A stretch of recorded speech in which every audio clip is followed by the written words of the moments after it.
Bonsoir à tous, ravi de vous retrouver en semaine, mais également le week-end, car l'information c'est 7 jours sur 7 sur Monaco Info. Au sommaire de votre JT aujourd'hui, nous vous emmènerons en Mauritanie où se trouve actuellement Melissa Gonçalves. Elle est volontaire internationale de Monaco et a fait le choix de rester en Afrique pour les fêtes de fin d'année. Nous en parlerons avec elle. Dans ce journal également, la sortie d'un album de musique baroque qui nous éclaire sur les goûts des princes de Monaco au XVIIIe siècle. Et puis comme chaque samedi, vous découvrirez le coup de cœur littéraire de la médiathèque de Monaco. Mais avant cela, rejoignons Frédéric et Lyon pour un point sur le reste de l'actualité en principauté. Bonsoir Frédéric, nous vous en avions parlé mercredi sur Monaco Info. 4 restaurants ont été fermés en principauté pour quelques jours. Bonsoir Émilie, oui, à la demande du gouvernement, la direction de la sûreté publique et la direction de la division de sécurité sanitaire et alimentaire ont mené lundi des contrôles auprès de différents établissements de restauration en principauté. En raison de plusieurs manquements répétés et malgré des rappels à l'ordre précédent, 4 établissements ont fait l'objet d'un arrêté ministériel portant fermeture administrative de 4 à 7 jours à compter de ce jeudi 24 décembre. Les 4 restaurants en question sont le Beef Bar, la Brasserie de Monaco, le 8,5 et Planète Sushi. Du sport à présent avec le Vendée Globe, Frédéric. La bataille fait rage à tous les étages de la course sur ce Vendée Globe. En tête, Yannick Bestavan a repris la première place à Charlie Dalin aujourd'hui, alors que les deux skippers ont parcouru 60% de ce tour du monde en solitaire et sans assistance. Et que dire de la bataille pour la 3e place entre Boris Herrmann et Jean Le Cam. Les deux bateaux sont presque côte à côte et s'échangent régulièrement les positions aux différents pointages. Sur le dernier, celui de 15 heures, Jean Le Cam avait seulement 2000 d'avance sur le skipper du Yacht Club de Monaco. Boris Herrmann est donc actuellement 4e. En basket, la Roca Team joue toujours en cette période de fête de fin d'année et a annoncé le départ d'un des joueurs de son effectif. Nicolas Rebic quitte la Roca Team et rejoint Nanterre. Le meneur serbe, arrivé fin octobre pour remplacer Kazim Carrington, a participé à 3 matchs de Jeep Elite, avec notamment une rencontre à 15 points en 21 minutes face à Limoges. Rebic a fait le déplacement avec l'équipe pour le match à Boulazac ce samedi soir, puisque son contrat le lie à l'ASM jusqu'au 31 décembre. La Roca Team est donc à la recherche d'un nouveau meneur pour épauler Dibost au poste 1. On passe à cet appel à la solidarité de la part de Mission Enfance. Oui, vous pouvez coparrainer la scolarité d'une jeune fille au Burkina Faso et soutenir l'éducation des jeunes en Afrique. Le Comité pour la promotion et la protection des droits des femmes cofinance des masques caritatifs représentant une œuvre de Michel Aubéry. Pour chaque masque acheté, l'intégralité de la somme, soit 6 €, sera reversée à l'association Mission Enfance. Des masques à retrouver à la boutique de l'AS Monaco et à Robe di Capa, rue Grimaldi. Et on termine par un nouveau numéro de votre magazine 19h dimanche, demain. Yann-Anthony Nogues vous amène dans le monde de la mode et de ses bouleversements avec comme invité Claudia Cherki, créatrice d'une marque de vêtements en plastique recyclé. Ne manquez pas, 19h dimanche demain sur Monaco Info. Merci Frédéric, on vous retrouve tout à l'heure pour les prévisions météo. Chaque année, de jeunes adultes intègrent le programme de volontaires internationaux de Monaco, un programme qui leur permet de vivre une expérience professionnelle humanitaire ou de développement sur des projets menés par des partenaires locaux fiables. Melissa Gonçalves est l'un de ces volontaires. Elle est avec nous depuis la Mauritanie ce soir. Bonsoir Melissa. Bonsoir. Vous êtes l'une des rares à être restée sur le terrain, c'est une décision personnelle ? Oui, tout à fait. Cette année, c'est une décision personnelle au vu des restrictions actuelles un peu partout dans le monde. J'ai décidé qu'il était préférable de rester ici en Mauritanie. Comment justement est la situation en Mauritanie, aussi bien au niveau politique qu'au niveau de la crise sanitaire? Écoutez, au niveau politique, voilà, rien à signaler, c'est stable.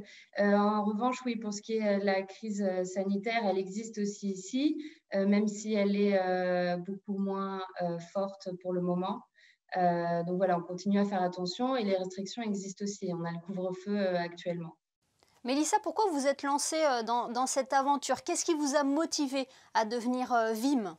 Voilà, j'ai voulu devenir volontaire internationale de Monaco, tout simplement parce que j'avais envie d'aller à l'étranger, et aussi pouvoir avoir une mission qui a un sens. Aujourd'hui, pour moi, c'est quelque chose qui est très important et d'autant plus dans une organisation comme celle du Programme alimentaire mondial. Et quelle est votre mission actuellement en Mauritanie? Donc actuellement, en Mauritanie, je suis chargée de communication au sein du Programme alimentaire mondial. D'accord. Donc vous travaillez avec les Nations Unies? Oui, c'est ça, tout à fait. Et donc, je suis chargée de la communication extérieure, que ce soit auprès des donateurs, des partenaires ou encore du grand public. Et concrètement, c'est montrer les actions que mène le PAM auprès des populations vulnérables en Mauritanie. Et là, vous êtes depuis combien de temps en Mauritanie? Je suis actuellement depuis bientôt 1 an et demi. D'accord. Ouais. Donc une belle expérience riche, j'imagine. Oui, c'est une super expérience, on apprend tous les jours et je suis vraiment heureuse d'être ici et c'est vraiment une immense opportunité pour moi que d'être volontaire, ouais, internationale de Monaco. Justement, quelles ont été vos premières impressions quand vous avez mis votre premier pied sur le sol mauritanien? Vous connaissiez déjà cet État? Non, pas du tout, c'était la première fois.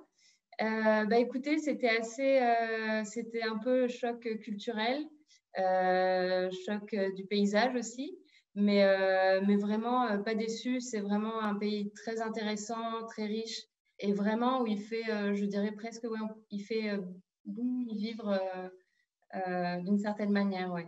Vous parliez de votre mission avec le programme alimentaire mondial, la malnutrition. Cela touche vraiment le continent africain. Est-ce qu'il y a des choses qui vous ont marqué lors de vos missions? La malnutrition, c'est quelque chose qui touche, on la voit un peu au quotidien. On la voit pas, on va dire, physiquement, mais c'est quelque chose lors des missions qu'on voit, les gens, en fait, n'ont pas de plat, ils mangent pas. On leur pose la question, est-ce que vous mangez trois plats par jour? Ils vont dire non. Ils vont dire peut-être une fois, peut-être 2 fois, et c'est un peu au jour le jour, quoi. Donc c'est vraiment quelque chose, on se rend compte un peu de la chance aussi que nous on a et des efforts aussi qui restent à faire au niveau de la communauté internationale pour lutter contre la faim à travers le monde. Jusqu'à quand vous êtes en Mauritanie? Pour le moment, je suis en Mauritanie jusqu'à fin août. Des fêtes donc en Mauritanie et un été en principauté. Merci beaucoup Mélissa Gonçalves d'avoir été avec nous ce soir et passé de très belles fêtes de fin d'année. Merci à vous et bonne fête aussi. Nous vous présentions il y a peu de temps la nouvelle édition des Annales de Monaco. En cette fin d'année, les archives du Palais Princier vous proposent également une découverte musicale avec la sortie d'un album de musique baroque de l'orchestre italien Furiosi Affetti. Le reportage d'Alexandra Pani. C'est le style musical qui plaisait au prince de Monaco au XVIIIe siècle. Cet album compile des enregistrements de l'orchestre baroque italien Furiosi Affetti. On y retrouve des reprises des concertos du compositeur Francesco Manfredini au service pendant des années du prince Antoine Ier ici à Monaco. En 1720, représente finalement au moment de la naissance du prince Honoré III la musique que l'on écoutait au palais de Monaco. Donc c'était une bonne porte d'entrée pour évoquer en musique la naissance, le tricentenaire de la naissance du prince Honoré III. À l'occasion du tricentenaire de la naissance du prince Honoré III, l'orchestre a accepté de compléter son enregistrement par quelques œuvres de Valentin Roser, compositeur lui sous le règne du prince Honoré III justement. Un compositeur d'origine allemande et qui a également dédié des partitions au prince de Monaco, donc à son protecteur, à son employeur de l'époque. Et donc ça donne lieu à un enregistrement qui, pour certaines œuvres, est pour la première fois mondialement fait et qui plonge dans l'univers musical, le goût musical des princes de Monaco du XVIIIe siècle. Une page d'archéologie sonore pour parfaire vos connaissances musicales. Après de la musique, un peu de lecture avec le coup de cœur de la médiathèque de Monaco. Le choix de Céline Sabine s'est porté cette semaine sur l'ouvrage de Sarah Chiche intitulé Saturne, un livre touchant sorti l'été dernier. Automne 1977, Harry, 34 ans, meurt d'une leucémie et laisse derrière lui une enfant de 15 mois. Bien des années plus tard, celle-ci rencontre une femme qui a connu son père, son oncle et ses grands-parents en Algérie. La première partie du livre décrit l'enfance et la jeunesse d'Harry, que tout oppose à son frère aîné Armand, destiné lui à reprendre le flambeau de l'empire médical bâti par la famille en Algérie. On assiste à l'exil d'Harry et des siens vers la France alors que les événements touchent l'Algérie. La famille parvient à reconstruire sa fortune en France mais ne parvient pas à oublier l'Algérie. En écho à l'histoire familiale, la deuxième partie du livre raconte la dépression mélancolique qu'a traversée la fille d'Harry alors devenue adulte. Une maladie qui fut une damnation avant de devenir une chance. Romancière et psychanalyste, Sarah Chiche signe ici l'un des romans les plus forts et touchants de 2020, salué par la critique et sélectionné par les principaux prix littéraires. Saturne est écrit au scalpel et décrit nos deuils, intimes ou collectifs, deuil de la terre natale, deuil de l'enfance, deuil des illusions. Sarah Chiche s'est inspirée de son propre récit familial et nous livre ici le témoignage de sa renaissance grâce à l'écriture.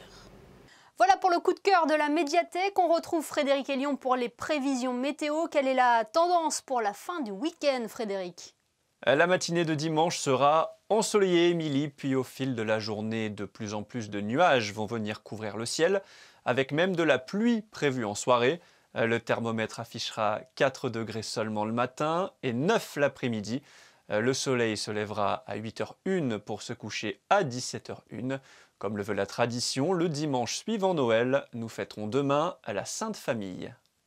Merci Frédéric. Vous avez été nombreux à profiter du beau temps ce samedi en Principauté. Notre photographe Stéphane Dana a d'ailleurs pu le constater. On se quitte avec ces photos. Merci de votre fidélité, y compris en ce dernier week-end de 2020. À demain sur Monaco Info pour le best-of de la semaine.